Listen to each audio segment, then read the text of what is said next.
И вот идем, 6 луков на 4, и смотрите.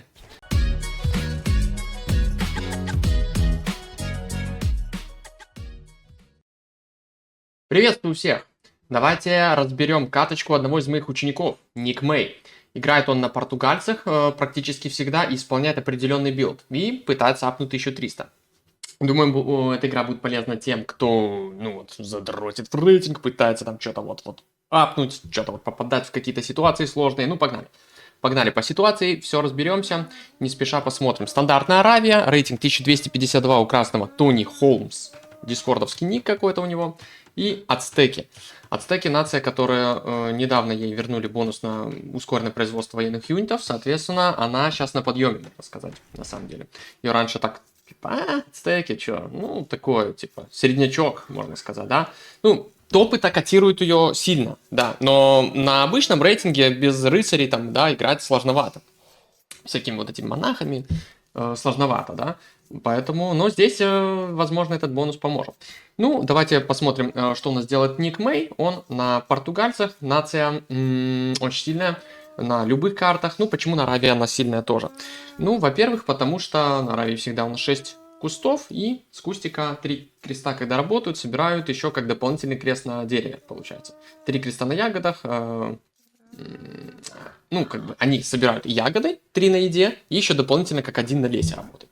Такой не слабый бонус, его можно разыгрывать по-разному. Можно, например, вначале не брать ягоды, да, открыться через лесопилку и шахту и выйти в лучников, а потом съесть все 750 ягод и получить, соответственно, 250 еды. Все равно так или иначе получишь. А 250 еды, 250 ресурсов бонусом, это сравнимо с монгольским бонусом на охоту, можно сказать. Ну, монголы чуть больше, но все равно это один из самых сильных. Так, кстати, вижу такую лесопилку. Она вроде как тут стоит в углублении, но нет, это не очень хорошая лесопилка в долгую. Надо все-таки ставить вдоль леса, в ширину. Ну и, соответственно, смотрим, что делает Ник Мэй. Да, он стартует сам вообще с мельницы, не с лесопилки. Потому что сейчас он будет копать тут дерево. Так, ну и что? Разбираться с кабаном, кстати, через ратушу, ну, вроде как неплохо даже. Давайте посмотрим, что его скаут видит и как он вообще производит разведку. Ну, что, какая-то овца тут ходит, что-то смотрит. Здесь, скорее всего, ничего не будет в тылах, так и есть. Ну, хотя иногда полезно знать, что у тебя есть такой бэковый лес, да. Но все же, здесь довольно удачно можно заволиться. Камень, золото сзади, ягоды рядом, как обычно. Нашел еще 2 овцы, ну и что, олени. Олени у нас здесь. Олени были засвечены. Так, ну, ацтек у нас делает домик. Ну, в принципе, тут стандартный, тоже подгоняет. Подгоняет. Кстати, ацтек могу пойти полемить. Ну что, у ребят уже айдол скопился. Собственно, айдол. Отвлекаются. Значит, айдла быть не должно. У Ник Мэй уже 28 секунд что-то здесь. Честно говоря, why? Ну, вероятно, когда кабана убивал. Скорее, вот здесь не делает креста, не сбрасывает. Немножко уже растет айдол. Важно это, важно. Все тайминги сбиваются, на самом деле. Каждый новый крест выходит на 20 секунд позже. Это детальки все. В которых складывается преимущество. Как любит говорить Хера, если он четко исполняет темную эпоху, то он уверен, ну, как бы в себе. То есть он четко исполнил темную эпоху, если все без айдлов, а у врага тоже может быть без айдлов, а может быть с айдлов. То есть уже преимущество. Это как бы тебе просто дает уверенность в себе, на самом деле. То есть это тоже... Не просто так. Так, кстати, тут вплотную ли? Да, вроде вплотную. Ну и, соответственно, как только накопал здесь дерево, да, ставит лесопилочку. То есть все наоборот, в принципе, норм. Но здесь аж 6 крестьян было, и один крестьянин возвращается, чтобы добыть еды, и тудым-сюдым. Так, скаут пошел в разведку, и тут стоит отметить, что пошел он не совсем правильно, я бы сказал. То есть пошел аж очень далеко, возле края карты лучше не разведывать. Надо разведывать вокруг, ну я именно про Аравию говорю, вокруг центра надо разведывать. Да, и, соответственно, находить вот эти вот ресурсы. И Ник Мэй, ну, может, тут не заметил, но он нашел нейтральный камень. 3 тайла это нейтральный, это ничей. 3 тайла чего угодно это ничье. А вот 4 тайла это уже чье-то. И явно это не его камень. Это вражеский камень. Значит, враг где-то, ну, короче, здесь он. Ну, это я-то знаю, но там и так понятно. Ну, он не может забиваться. Хотя, теоретически, в этот угол мог бы забиться, но в нынешней DE версии нет. Ладно, окей, у нас тут пятерка здесь, то есть добыча леса все должно быть удачно, но ацтек лидирует. У него как бы встроенная тачка, плюс 3 добывают. Так, Шахтецкий, мельница, все на месте, пока билды нормалды. Билды нормалды, как я сказал, да? Кстати, лум апнул, и все равно 100 золота осталось, потому что плюс 50 золота, то есть 150 золота было на старте здесь от стекуса. Ну и посмотрим, что тут будет делать скаут. Посмотрел и пробежался, и начинает бить. Не очень я люблю эти мувы, они могут сработать на низком рейтинге, типа челики могут запаниковать. Например, да, то есть он потерял тут каких-то там 20 ресурсов, может, да, из этого, то есть нажал какой-то колокол, ну, что-то сделал неправильно, но все-таки я считаю, если играешь с претензией там типа на 1300-1400, там таких ошибок не будет, и ты, по сути, просто потерял 12 хп скаута, а это очень-очень важно, особенно когда у тебя скаут единственный.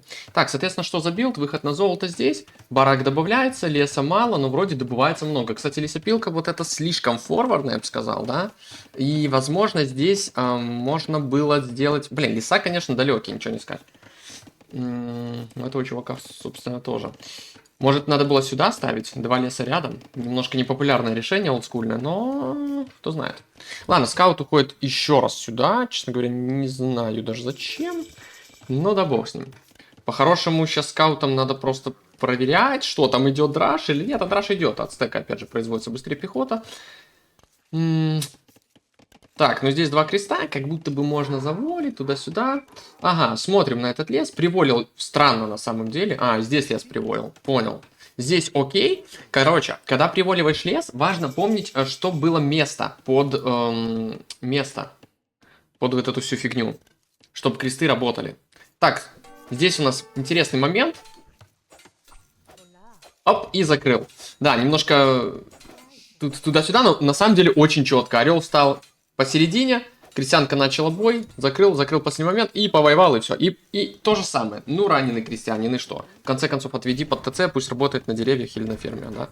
И орел минус. Но идет три мечника, они апнулись, и они идут в стрельбище. И тут, конечно, такая вот довольно классическая тема, когда скаут забыт, ничего не делает, не знает, что делает враг, да, а стрельбище идет вот далеко от ратуши. Вот типа нафига такое стрельбище? Лучше бы делал вот здесь, да, все равно разницы нет. Ну, типа забирает эту территорию, но зачем? Но здесь Ник Мэй сразу кидает еще плюс 2 стрельбища, убегает с ягод, там осталось с ним, блин, 111 ягод. Ну ладно, сразу еще 2 стрельбища, это не удаляет, и, возможно, правильный мув, казалось бы, удали, зачем, да? Удалить его надо в идеале в последний момент. Пусть мечи тут пока стоят, развлекаются, а ты все равно удалишь и вернешь себе там 61% от стоимости. Кстати, да, я уверен, что так сделал Ник Мэй здесь. Ну-ка, давайте чеканем. 120 хп, 106, да, и сейчас он удалит. То есть вот это четкий мув. И, конечно, дозорчик тоже четкий мув, жалко, он не вспоминает про скаут. Здесь это же классически идут мечи. После мечей обычно всегда идет открывание луков. Ну, конечно, не в скаутов, блин, за ацтека. Тут тем более. И вот идут вот эти лучники без ничего. Вот их надо здесь ловить скаутом. То есть скаут может, конечно, перейти сюда помочь, но он тут, скорее всего, сольется. Ну, либо микрить аккуратно. И тут пошел огромнейший айдол. То есть мечи уже, я бы сказал, нанесли норм урона. То есть отменили стрельбище. 13 крестов какую-то делают в аду. Здесь какой-то дом обходит сюда, но эти кресты не работают. Вот скаут в соло может вот этих убить просто бесконечно. Они вообще беззащитные. То есть вот это резать дотекание то, что нужно. То есть вроде, видите, все приволил, да. Ну и вот тут я хотел, конечно, еще раз акцентировать, да, так как у нас идет такой разбор типа ошибок. Вот заволил, а место для сброса только для одного по диагональке вообще. Тут вообще типа места нет, но в ДЕшке один чувак может быть. Короче, да, в этом плане надо, когда приволиваешь. Ну, то есть, когда не экстренно приволиваешь, да, не когда мечники идут, тогда уже пофиг, там, кто работает, не работает, главное, чтобы живы были. А здесь, да. Ну и пошла важная штука, 2 на 2 лука, и здесь опасность, да, что у нас отстек видит это? Не видит, но идет, почему бы не идти туда, в неизвестность. Кузница делается, а здесь уже оперение делается. О май гад. И у Ник Мэя очень большой айдол. Да, есть у него такая вот тема. Айдол. И здесь очень странное решение от Ник Мэя, куда он двигается лучником. То есть почему-то пошел, ну, вот туда. Вспоминаем про скаута. Почему сюда пошел? Тут же могут быть новые лучники. Отмикривай как бы в свою сторону. Может, пытался увести угрозу. Ну, как бы надо к своим микрить, а не от своих. Ну, в этой ситуации, как, по крайней мере, в этой ситуации, чтобы объединить луков. Итого, -2. Тут еще. Опять же, стрелы нету, тайминги все сбиты, еды куча, не знаю, не закатывают крестов, хотя еда есть.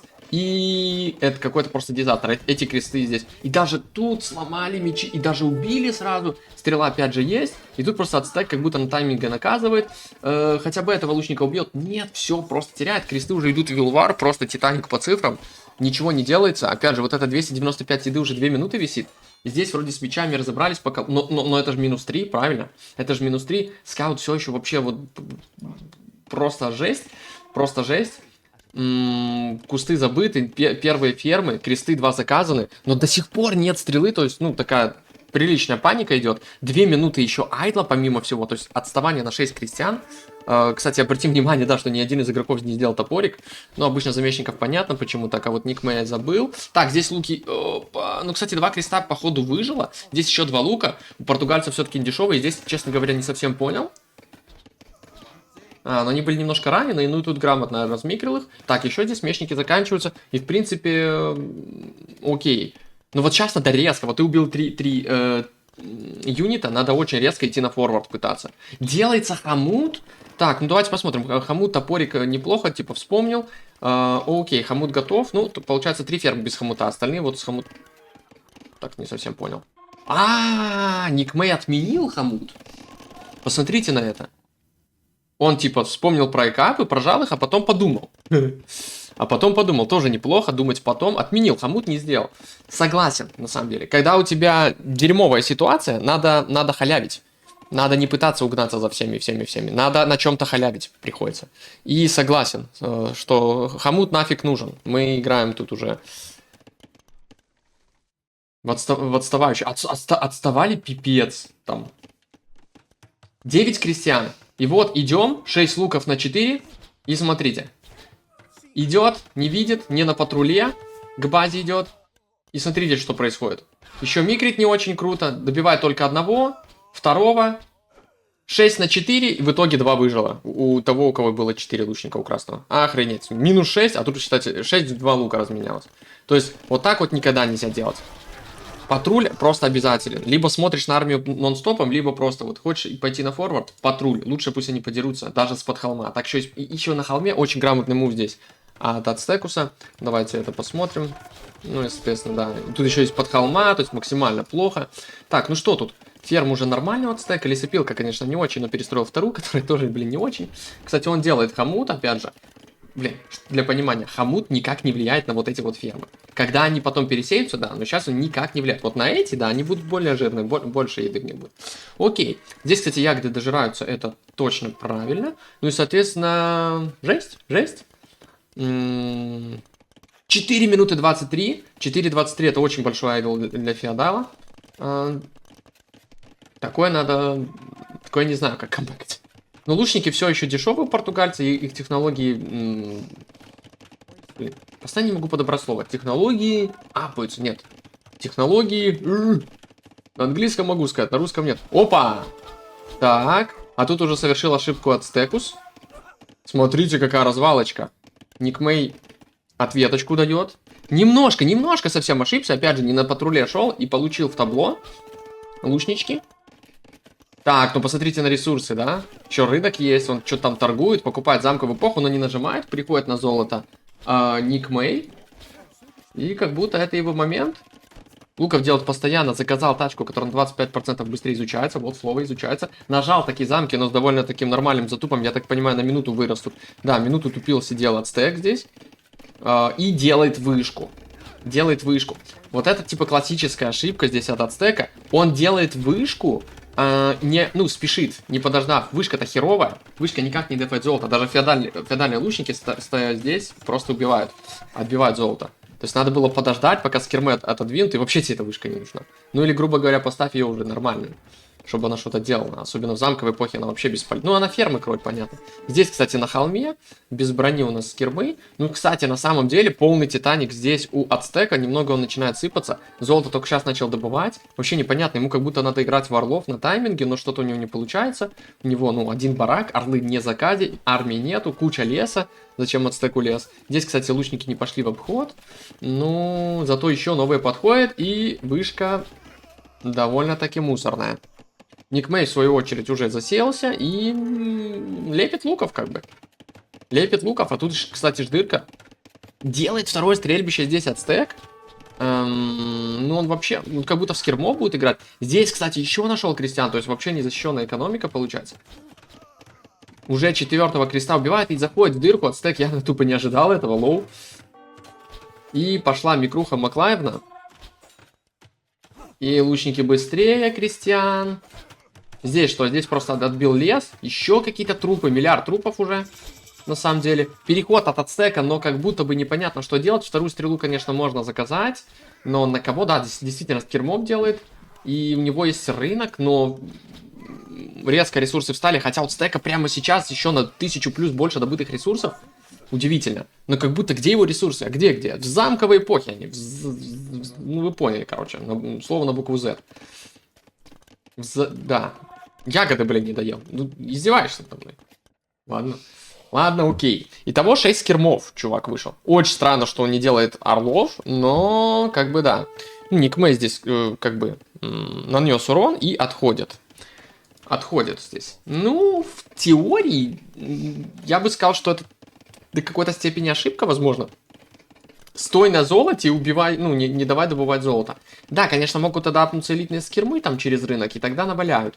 Но против элитных скирмов навряд ли же будет баллистика, да? Можно просто от элитных скирмов, ну, убежать там с потерей 2 луков. Ну, то есть можно было, в принципе, пытаться напрягать, но окей. Так, тут лучники почему-то уходят, отходят, перегруппировываются. В принципе, португалец, да, сейчас как раз вот нормально. Никакой хомут ему не нужен, просто апаешься и быстро заказываешь свои технологии. Конюшни, опять же. Вспоминаем про бонус, что военные юниты стоят на 20% меньше золота. Почему бы и не добавить рыцарей против ацтека? Это довольно неплохая тема. Так, здесь скаут пробегает, ацтек реагирует и убивает. Мог он проверить, кстати, апы на лошадках, на конях здесь. А апы-то появляются, опять же, быстро. Люблю проговаривать бонусы. Кстати, 2 шахты. Респект, респектус патронус. Эффективность экономики наш все. Ну и что? Все-таки здесь, видите, ацтек, он такой, скирмы это, конечно, прекрасно, но лучники надежней. Ё-моё! 3... скирмов добавлять теперь. Не знаю, ну ему элитного скирма бы тогда прожать, но что-то он не хочет. Купил 100 камня, вышку ж поставил, купил 100 камня, хочет ратушу добавлять. Окей, но золото у него... Надо ему здесь ратушу ставить, наверное, перед форвардным золотом классическим. Так, 2 апгрейда. На кольцо, наверное, не хватает, да, еды особо здесь нету. 10 лучников в заказе. И тоже 3 стрельбища. Ух ты, ёперный бабай. Правда, 4-е стрельбище. Ну, что-то многовато здесь. Никмэй, конечно, на будущее. И смотрим. Снова холм. Помните ситуацию с феодала? О май гад. Еще сразу минус 2, 3, считай. И теперь пачка в 2 раза меньше. Опять же, работает холм. А чувак вообще не прожал в итоге вторую стрелу, то есть он мусорный, его разбросали просто в фламину, просто встретил на холме и сдох. О май гад. Да, ну вот насколько решает патруль, когда идешь от своей базы к базе врага. Да, конечно, ты можешь напороться на Манганель условно и начнешь с ней воевать, но там в любом случае будет плохо, если ты идешь в Манганель, видишь, ты не видишь, на патруле это плохо. Тогда можно пускать одного лучника впереди, можно заметить, что продвинутые игроки так делают, пускают одного лучника впереди пачки и идут. Он дает инфу, сливается и все. Так, это что? А это вот чувак не знает, как правильно кнопки нажать, и у него большой айдл. А здесь уже луки стоят. У него лес закончил. Так у него леса нету. Не, действительно, вот стека здесь карта в плане леса прям дерьмище. 4 стрельбища. Охренеть. Во всех заказ, но есть домовтык. Так, а здесь уже пошла микрушника. Оп. И все, чувак такой на тильте. Я понял, чувак. Не. Лучник принимает в себе, короче, да, все, что можно. GG-шку прописал, и Никмэй камбэкнул из-за вот этой вот ситуации. Видно, конечно, что ему надо работать над айдлом над айдлом феодалки, я бы сказал. В темной тоже так-то. И лучников он спамит хорошо и микрит. Но вот самый ключевой момент здесь, на который стоит обратить внимание, это патруль. Вообще, вот эти все дотекания, чтение, где будет враг, вот это использование скаута, я думаю, очень сильно бы помогло. В целом, да, и вообще использование скаута это очень сильно, чтобы знать, видеть этих мечников, быть готовым. АПМ 31/40 в среднем. Никмэ здесь 47 лучников, хотя чувак-то тоже сделал 28, но это учитывая феодальных всех. Мечи зашли вроде как супер. и окей. Блин, кстати, вот реально, отмена хомута, это вообще огонь. Чуть что, как бы, именно эта катка, это просто мой ученик сам играл, это я не с ним, я ничего не, ну, это он сам просто играл, и все, скинул. Так что отменил хомут сам. Вот, респект за это. Я такие фишки люблю.